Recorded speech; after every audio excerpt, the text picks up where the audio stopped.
The experts who've been studying the 18-and-a-half-minute gap on one of the president's tapes made their final report today. The report, the size of a telephone book, had but one implication, and that was that someone, some human being, erased the 18 minutes and probably did so on the Ure tape recorder. Both the White House and the court experts agreed that the famous Rosemary stretch could not have happened, that she didn't accidentally cause the buzz by hitting the foot pedal. This was how Nixon's secretary, Rosemary Woods, claimed she inadvertently erased 18-and-a-half minutes of a taped conversation between President Nixon and his chief of staff 3 days after the Watergate break-in. Ms. Woods said she must have inadvertently hit the foot pedal eraser on the tape machine while she was answering the phone. And this was before everyone did yoga, keep in mind. 6 years ago, the National Archives tried to figure out if, with new technology, the sound on the erased tape could be recovered. It could not. But it's possible that there was one other record of what was going on in the Oval Office during that 18-and-a-half-minute gap. Nixon was meeting with his chief of staff, right, Bob Haldeman? Haldeman was known to take detailed notes during meetings. In this case, he was taking them on a yellow-lined notepad with a ballpoint pen. But from what's known to have been a 79-minute-long one-on-one meeting with the president that day, Mr. Haldeman apparently only took a couple of pages of notes. The National Archives has his notes, and they're about the very beginning of that 79-minute meeting and the very end. There's no notes on the middle, including the 18-and-a-half minutes that was erased from that tape. Are there missing Haldeman notes? Could missing notes be reconstructed from the couple of pages of Haldeman notes that we do have?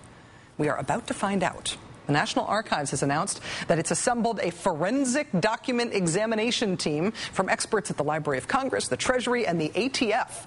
They're going to use hyperspectral imaging, video spectral comparison, and electrostatic detection analysis to try to determine if Haldeman's existing notes might reveal Haldeman's lost notes, which might be about what's on that lost 18-and-a-half minutes of audio buzz.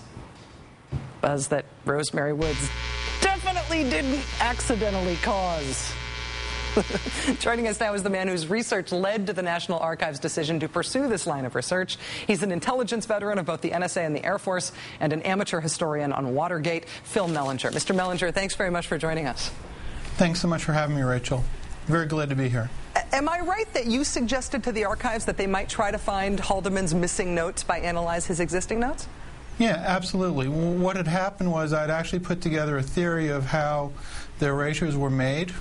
My belief and my findings are that Rosemary Woods did erase the initial 4.5 minutes of the tape, and she did erase the last minute of the tape, but she didn't erase the 13 minutes in the middle. Somebody else did that. And as I got more and more into a detailed analysis of what had happened, people kept asking me, well, how do you know this was the person that actually erased the middle part of the tape? So I went to try to find how can I recover evidence to find on what was discussed in the middle of that, knowing that I couldn't get the tapes. When I looked at the notes at the National Archives, they were kind enough to show them to me, and I realized very quickly that there were pages missing. And you could tell there were pages missing how? Well, what I did was I actually put the pages of the notes aside of the sequence of the 79-minute conversation, so you could actually see the notes. Here are the notes corresponding to this part. Here are the notes corresponding to the next part where there's a tape erasure. Here's the part that Rosemary Woods erased, the first 4.5 minutes.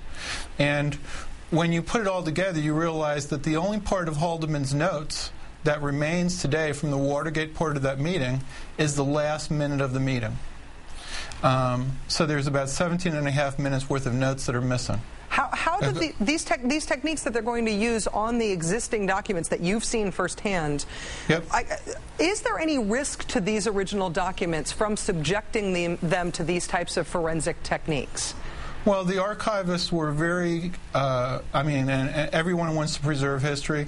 The archivists were very clear, and I was very clear in my request that I wanted to use only techniques that would not in any way harm or destroy the documents.